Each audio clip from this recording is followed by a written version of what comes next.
क्या आपने भी किसी ऐप से लोन लिया और आपको ये डर है कि मैं इसका पेमेंट कैसे कर पाऊंगा, मेरे लोन्स बहुत ज्यादा हो चुके हैं?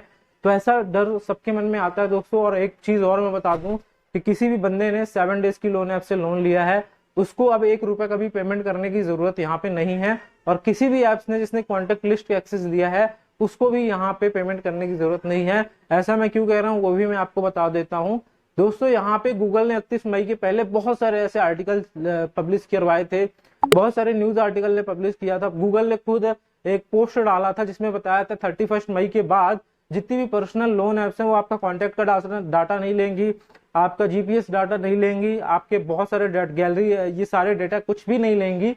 लेकिन आज भी हमें प्ले स्टोर पे ऐसी बहुत सारी ऐप्स देखने को मिल रही है जो ये सारे काम कर रही हैं और आज भी प्ले स्टोर पे ये कंपनी लोन दे रही हैं।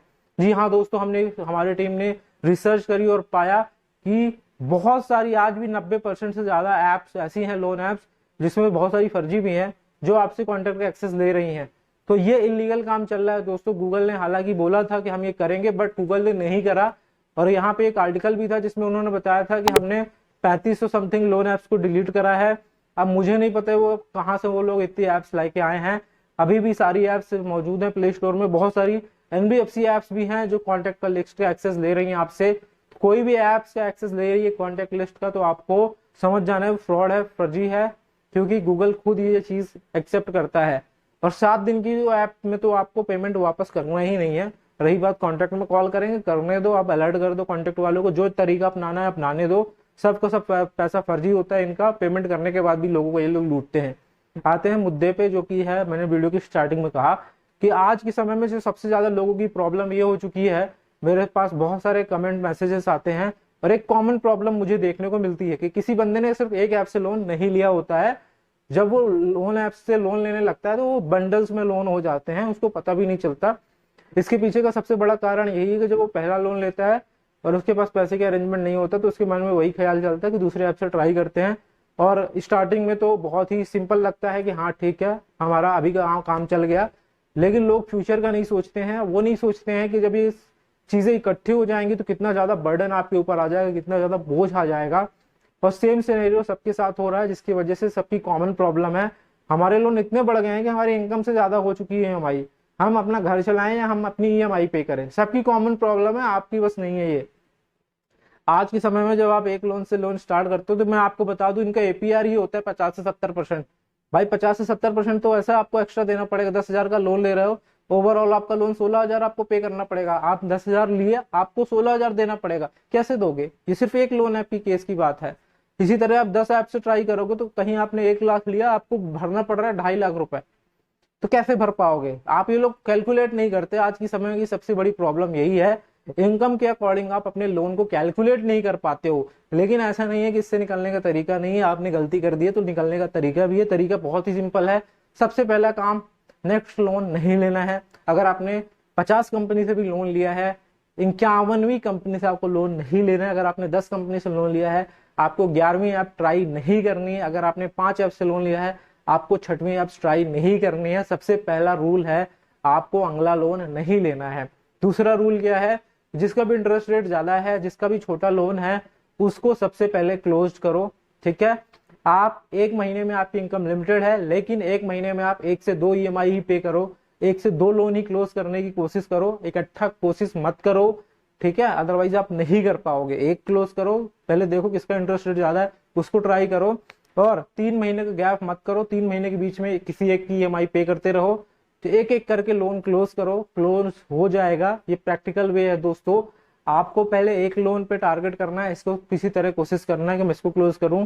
और जैसे कि आपने मान लो क्रेडिट बी से लोन लिया है, आपने ये वाली किस्त इस महीने की डिफॉल्ट कर दी, अगले महीने की भी डिफॉल्ट कर दी, लेकिन तीसरे महीने में डिफॉल्ट मत करना, एक ईएमआई पे कर देना। इससे आपका सिविल स्कोर अच्छा रहेगा और डिफॉल्टर आप नहीं होगे। ठीक है, तो आप ऐसा सोचो कि अल्टरनेट डेज, मतलब अल्टरनेट मंथ में मुझे कुछ न कुछ लोन ऐप्स का पेमेंट करना है। अगर आप इकट्ठा नहीं कर सकते हो, ऐसे करके ट्राई करो, धीरे धीरे आपका एक एक करके लोन क्लोज हो जाएगा। और एक बहुत इंपॉर्टेंट चीज है, किसी भी लोन की आप पेनल्टी ओवरड्यू के साथ पेमेंट ना करें। अगर आप पेनल्टी ओवरड्यू के साथ पेमेंट करते हैं तो उस लोन की जो बर्डन है बहुत ही ज्यादा हो जाएगा। और बहुत सारी कंपनियां तो यहाँ पे 1 लाख का की जगह अगर आप पेनल्टी ओवरड्यू जोड़ोगे तो वो आपका 5 लाख तक चला जाएगा। पेनल्टी ओवर ड्यू के साथ किसी भी लोन ऐप्स का पेमेंट नहीं करना है। भले इसके लिए अगर लोन अमाउंट ज्यादा हो चुका है तो भले आपको लोन सेटल करना पड़े, लेकिन अगर आप बहुत ही ज्यादा पेनल्टी ओवर ड्यू भरोगे तो आप बहुत ही बड़े डेट ट्रैप में फंस जाओगे। तो पेनल्टी ओवर ड्यू आपको नहीं देना है।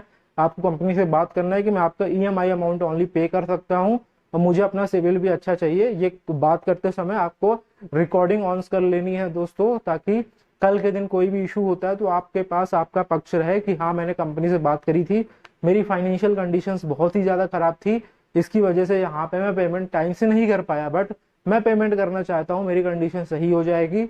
आप ऐसा ऐसा करके कर सकते हो। अगर आपका कम लोन है, मतलब आपने 2-3 लोन ही लिए हैं, तो आप इनको रीस्ट्रक्चर करवा सकते हो। अगर आपकी ईएमआई 10,000 की है तो आप उसको 5,000 में भी कन्वर्ट करवा सकते हो। इसके लिए आपको मेल लिखना पड़ेगा कंपनी को और कंपनी आपके लोन को रीस्ट्रक्चर कर देगा। समय बढ़ जाएगा दोस्तों, लेकिन लोन अमाउंट जो है ईएमआई अमाउंट कम कर देगा, ठीक है।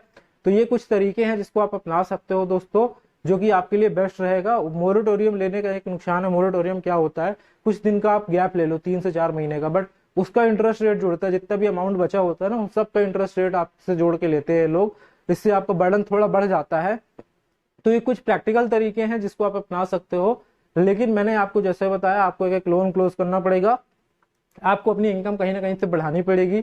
आप अगर 8 घंटे की अभी जॉब कर रहे थे तो सोचो कि 1-2 घंटे और कहीं मैं पार्ट टाइम कर लूं, चाहे ऑनलाइन से कहीं कर लूं जॉब। आपको इनकम बढ़ाना है, 3 से 4 हजार रुपए एक्स्ट्रा कमाने हैं आपको महीने के, कैसे भी कमाओ, कहीं पे भी इन्वेस्टमेंट करो, लेकिन ये चीज करना है। और जो लोग भी आज एक डिसीजन लेना चाहते हैं कि मैं फ्यूचर में ऐसी दिक्कत ना आएगी, उन लोगों के लिए मैं एक चीज बता दूं, आप लोग इन्वेस्टमेंट स्टार्ट कर दें। भले आप 10 रुपए से करें, 20 रुपए से करें, 100 रुपए से करें, 500 रुपए से करें। अगर आप 10 रुपए से करना चाहते हैं तो नावी म्यूचुअल फंड के थ्रू 10 रुपए से स्टार्ट कर सकते हैं। डिस्क्रिप्शन में मैं लिंक दे दूंगा नावी म्यूचुअल फंड का, उसको आप डाउनलोड करके 10 रुपए लगा के नावी म्यूचुअल फंड में इन्वेस्ट कर सकते हो। बहुत ही आसान प्रोसेस है केवाईसी करना, मैंने भी यहाँ पे किया है, आपके लिए सेपरेट वीडियो बना दूंगा कैसे करना है। लेकिन अभी आप डिस्क्रिप्शन में लिंक है, जाके साइन अप करें, 10 रुपए से इन्वेस्टमेंट स्टार्ट करें, हर महीने 10 रुपए कटेंगे आपके अकाउंट से। जब आपके अंदर रेगुलरिटी आ जाएगी तो आप अमाउंट बढ़ा देना, ठीक है। और अगर आप 500-1000 से करना चाहते हो तो आप ग्रो ऐप भी ट्राई कर सकते हो, इसका लिंक भी मैं आपको डिस्क्रिप्शन बॉक्स में दे दूंगा। इससे क्या होगा कि आपकी एक जो है हैबिट बन जाएगी इन्वेस्टमेंट करने की, और फ्यूचर में जब भी आपको इमरजेंसी आएगी, ऐसे केसेस में आप लोन के पीछे भागने की बजाय आप खुद का पैसा जो आपने इन्वेस्ट किया था उसको आप यूटिलाइज कर सकते हो।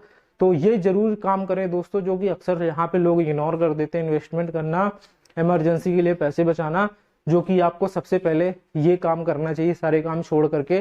तो आज ये सबसे पहले काम करो, 10 रुपए से इन्वेस्टमेंट स्टार्ट करो, डिस्क्रिप्शन में मैं लिंक दे दूंगा।